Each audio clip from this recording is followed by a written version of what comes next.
que gozar, porque as cousas bonitas son para disfrutar. E unha das persoas encargadas de que vos disfrutedes de toda esa cousa boa, bonita, rica, nos dous sentidos da palabra, que tedes en Vimianzo, pois é ela que nos disfruta.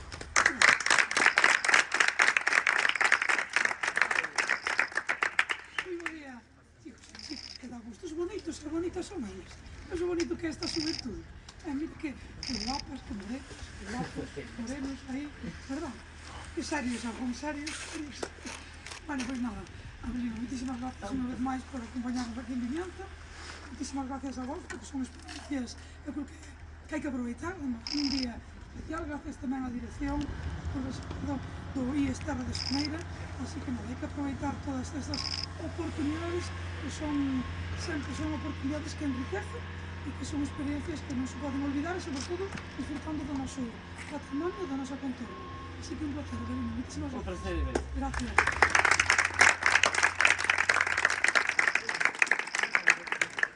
Pois a historia que vos quero contar agora falaba antes dos tesouros. Entón, na ponte de Penarronda, agora que xa sei que... Penarroda, que me pon un N sempre. Ponterroda. Ponterroda. Ponterroda, a ponte da Ponterroda. Na sesión anterior dixeno ben, xuro polo... Sí, para que... Sí, que? Antes dixeno ben, pois a sesión xa vai cumprindo unha edad xa rematada esta sesión jubileme.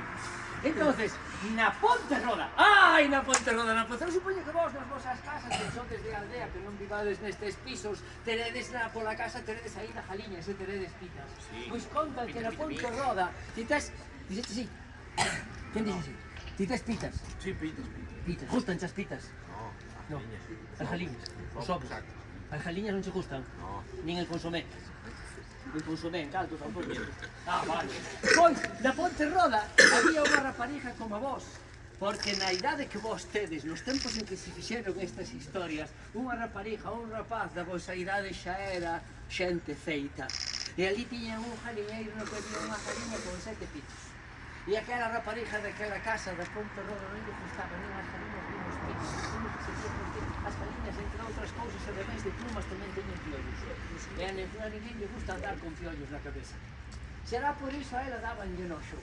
E tiña que mirar por elas, porque a familia lle dixía mira por elas, que é unha jaliña que pon ovos, ou 7 pitos, que se pitas, que cando esas jaliñas van poñer un ovo, e iso é cartos e é comida. Así que mira por elas, pero ela dabanlle noxo, tanto noxo lle daban que un día foi e afojounas neste río. Pero alá, na Ponterroda. E a noite seguinte, cando ela sai xa algo máis descansada, non só porque xa non tiña que mirar polas jaliñas e polos pitos, senón porque xa acabara vos pais de botarlle bronca por matar as jaliñas e polos pitos. Que iso non se fai. Resulta que a topa pola beira da ponte, que non era a ponte que hai agora, senón que era un pasado. Ali había a mesma jaliña, con 7 pitos, pero agora aquela jaliña era de ouro. E os 7 pitos eran de ouro tamén. Se atopades unha jaliña e 7 pitos de ouro, eu non sei o que faríades vos, pero eu intentaría apañalos todos para vendelos na Coruña ou en Nova York ou en Berlín. E ela botouse a por eles, e colleu un, e colleu outro, ainda lle quedaban 5 por apañar vai la jaliña, pero só tiña 2 mans. Colle outro, e o collero outro, soltouse o que xa tiña na man. Foi a por outro, soltouse o que tiña na man. Foi a por outro, colleu uno, pero soltouse o que tiña na man. Estivo toda a noite, correndo atrás das pitas, atrás da jaliña, collendo un, saibando outro, collendo un, saibando outro, collendo un, saibando outro, ata que saiu o sol, e cando saiu o sol ali, na Ponterroda, fum, desapareceron a jaliña e os 7 pitos. Desapareceron. Na súa man non había nada, quedaban un vestido na palma das mans, amarelos, eran ouro, que lle quedara tinguidas as mans do ouro do que estaban feitos aquela jaliña e aqueles 7 pitiños. Rabeou, porque entón se decatou do mal que fixera afojando aquela jaliña e aqueles 7 pitos. Rabeou, porque aquilo lle demostraba que aquilo era riqueza, aquilo era ser rico. E volveu sair a noite seguinte a ver se atopaba a jaliña, máis os pitos saía, xa levaba un cesto tamén para as chas, sabes, para pechalos ali. E buscou, e non nos mirou, atopounos xuntinos. Os 7 pitos máis a jaliña, aquí. Na auga do río, atopounos. Da cor do ouro vello, estaban na auga do río, pero non estaban no río, estaban na auga do río. reflexados na auga do río, porque ali, unha vez que levantou a vista, mirou que era o reflexo de 7 picos máis unha galiña grande, que eran 7 estrelas pequenas, máis unha grande, que non sei como lle chaman os astrónomos, pero... sí, chamanlle o 7 estrelo. Chamanlle o 7 estrelo, que se mira entre a primavera e o verán. E son estrelas que lucen máis que as que teñen ao seu redor. Son 7 estrelas, máis ou menos, nunha orla, máis unha estrela no medio. Ali están, para lembrarlle aquela rapariza que eran mixiricas por un lado primeiro con elas, e logo cobizosa porque as quería todas, de que tivo a riqueza na man, e por non pensalas, deixou unha escapar. E así como había ese tesouro na Ponterroda, seguides a Castro Buxán, un castro cun monte de buxos ao redor. Aí dis que hai un caldeiro cheo de moedas de ouro, que como tope vai ser rico para sempre. E seguides a Verdoias, hai ali unha mámoa que dis que ten unha canle por debaixo que comunica a esa mámoa co rego de Verdoias. E esa canle que comunica a esa mámoa co rego de Verdoias é unha barriña de ouro do gordo da pata dunha jaliña, non é máis. E que se a queredes disfrutar, o que tedes que conseguir é sacala enteira, non vale rompela. Se a rompedes, desfaixa. E se desfaixa, non a disfrutades. Pero se a conseguides sacar enteira, entón seredes ricas para toda a vida. E a riqueza fantástica, a riqueza dos mouros, das mouras ten unha característica: nunca se gasta. Non que como se che toca a lotería. Acábase ese diñeiro despois de pagar a facenda o que toque, e xa está, quedache sin nada. Este nunca. Se colles o caldeiro das moedas de ouro de Castro Buxán, as tes moedas toda a vida. Pero non vas a deixalos en herdanza a ninguén. Ninguén dos teus fillos vai dar nada. A riqueza é para ti. Só para ti e os teus fillos que traballen. Ok. E ademais, podedes ir polo monte e atopar figuras, seres, personaxes fantásticos que consigan facer o que vos queredes. Eu sei o que queredes ser de maiores. É fácil. A ver, sorpréndenos. A ver, non te sorprendo. É fácil. Aí va. Todos vos, e eu tamén, porque eu cando sexa maior quero ser o mesmo que vos. Rico. Queredes ser felices e queredes non ter problemas de cargos. Xa non ser ricas ou ser ricos, senón non ter problemas de cargos. E iso que queredes vos, xa o quixeron os vosos pais, as vosas nais, os vosos avós, bisavós, tataravós de tataravós. E houve xente que era tan pouco intelixente que o único que se nos ocorreu para conseguir iso foi traballar, e fracasamos. Pero aquí contábase que había uns seres fantásticos, uns seres mágicos, que poderían ser protagonistas de series como Xogo de Tronos. As mouras. Sabedes que son as mouras? Sabes que son as mouras? Non hai que sabelo todo, pero se non lo sabedes necesito explicarlo. Hai alguén aquí que non saiba que son as mouras? Todos sabedes que son as mouras? Sabes que son as mouras? Tino, sabes que son as mouras? Vale. Sabes que son as mouras? Non, vale. Explícame. Hai xente que non cree nas mouras. Os meus avós, por exemplo, non crían nas mouras. Eles sabían que existían. As mouras son o equivalente ás fadas. As fadas sabedes o que son. Sí, non? Vale, pois as fadas aparece unha fada madriña cunha variña máxica e concédeche 3 desexos. As mouras, non. As mouras son seres fantásticos, tan poderosas como as fadas, pero se conceden un desexo, só un. Así que mira o que escolles. Entón, esas mouras, eses seres fantásticos, podían facer de ti e de ti tamén. Podían facer unha persoa rica para toda a vida e feliz para toda a vida, pero había que desencantalas, porque as mouras son seres encantados. Non lle justo cabal. E falaban que as mouras habitan en lugares característicos, en lugares especiais. Hola. Chao. Que bonitos son os cabalos, non? Nos castros, por exemplo, nas pedras sagradas como son os petróglifos, aí é onde vivían.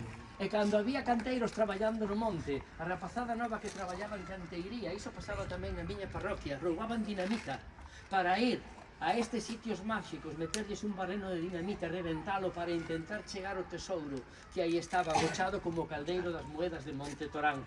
Ou, se lle aparecía unha moura, conseguir que a moura lles ofrecese a súa riqueza.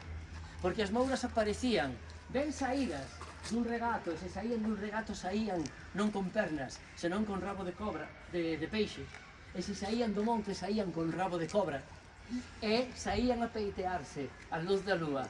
E saían cunha tendiña que lle chamaban, que eran obxectos do seu tempo, pero todos de ouro. Larañas, fociños, tixeiras de podar.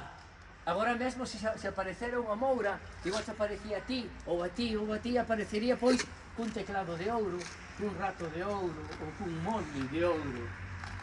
E contan que un rapaz que andaba por esos montes vosos, cun cartucho de dinamita, cun barreno de dinamita, para topar un tesouro, ou para topar cunha moura, atopou, por sorpresa, cunha moura que estaba sentada nun penedo, peiteando o seu cabelo da cor do ouro, cun peito de ouro, e estaba completamente espida.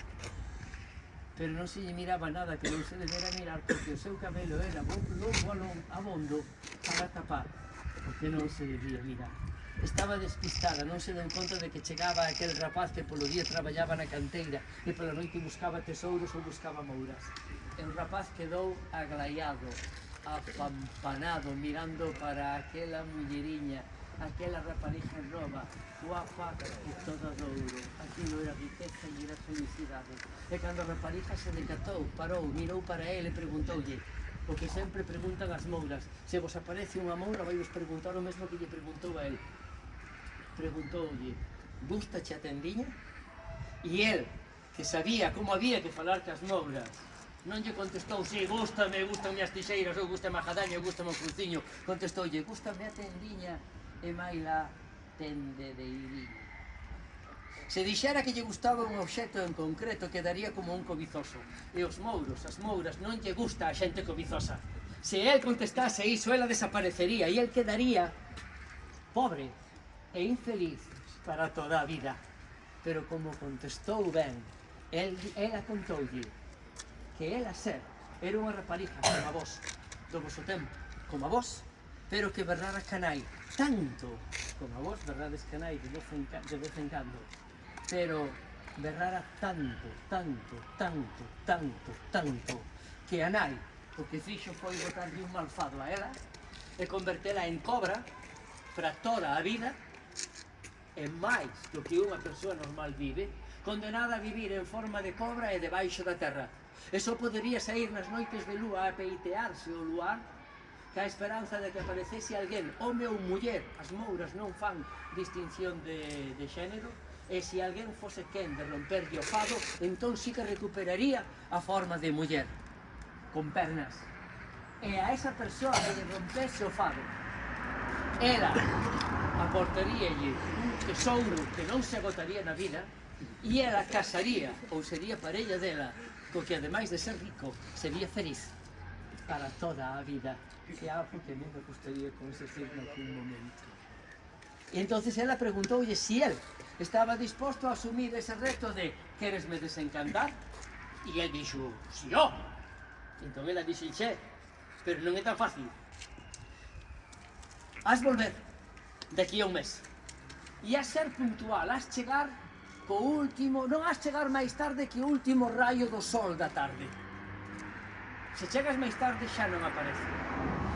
Eiche de aparecer en forma de cobregón, grande, perigoso e noxento, cuberto de cuspe por todo o corpo, e reflexar a luz da lúa no meu corpo. Voute meter medo e voute dar noxo, pero non has fuxir, non has rezar, non has mentar por mamá, has de apontar.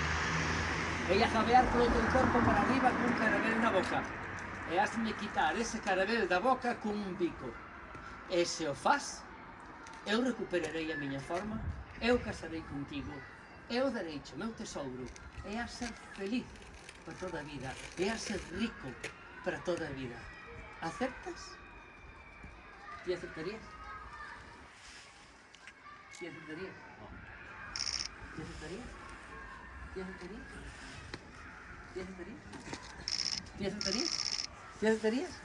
Oh, no grupo de antes. Casi todos decían que sí, aquí casi todos decían que no. Ningún problema, cada quien escolle. Pero o rapaz dixo sí. E esperou o mes. E volveu, pero non foi puntual. Chegou antes de tempo.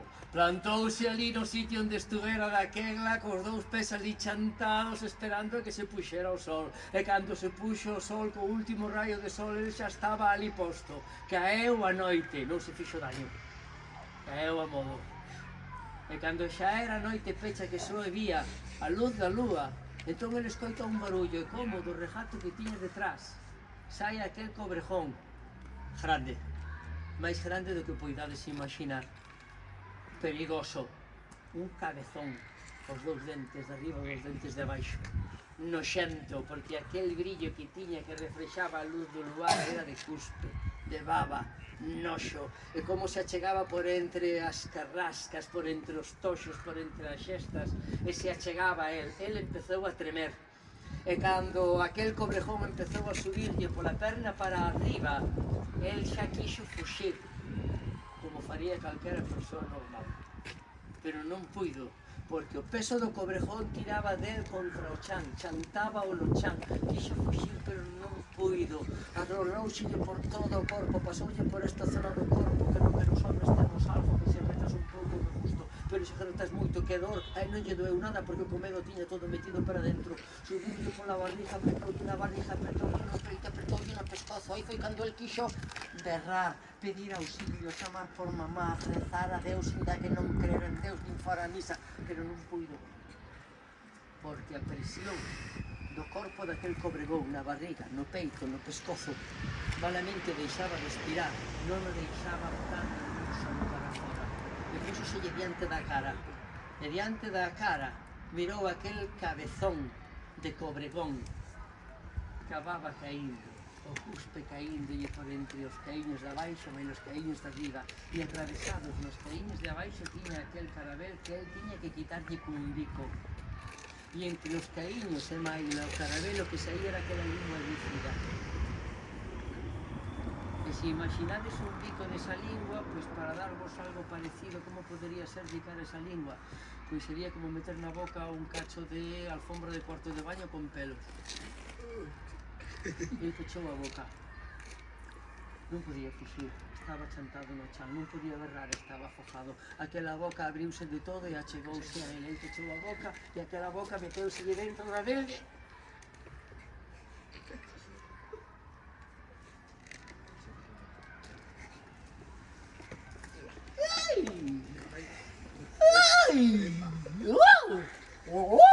¡Qué bico! ¡Qué cousa! ¿Sabes? E aquilo que apretaba, que non deixaba respirar, que tal? ¡Ai, que abrasillo máis guapo, máis, ai, que ajusto, que tal, que... ¡Oh! ¿Sabes? ¡Oh! Que me abrasen sempre así! E abrimos ollos! E cando abrimos ollos, cando aquel cobrejón se despejou del, entón el abre os ollos e o que mira adiante xa non é o cobrejón, senón que mira aquela mesma moura diante del que ten unha agora de corpo enteiro e con pernas, que miraba para él e que lle dixo: cumpriche o rito, e agora hei casar contigo, hei che dar o meu tesouro, e a ser rico, rica e feliz para toda a vida. E se reparades no conto da historia, el non fixo nada. El sabía o que tiña que facer, sabía que non tiña que fuxir, pero el quixo fuxir, só que non puido, porque o peso do cobrejón o xantaba na terra. Quixo berrar, quixo rezar, quixo chamar por mamá, pero non puido, porque o cobrejón afojaba. El non quixo darlle o bico, pero deulle porque non tiña fuxida. Ah, e o carabel. El tiña que quitarlle o carabel da boca. O carabel xa non estaba na boca dela, estaba na boca del. Grazas a que estas cousas, estes accidentes que hai pola vida, faltaba este dente de aquí abaixo, entonces o carabel quedou enganchado na boca, e por esa casualidade cumpliu o rito e así foi que el foi rico e feliz. E o único que fixo foi unha cousa que, segundo di a miña nai, é moi difícil que os homens fagamos. E é deixarnos levar. O único que fixo foi iso, deixarse levar. E deixarse levar é algo moi importante para moitas cousas. Sobre todo para unha das cousas máis bonitas que se pode facer na vida, que é bailar. O solto ou o agarrar. Para bailar non hai que saber bailar, só hai que escoitar, mirar os ollos a parella e deixarse levar. E eu pido vos agora, onde tiña o Juan? Aquí, que vos deixedes levar e que me acompañedes a seguir votando.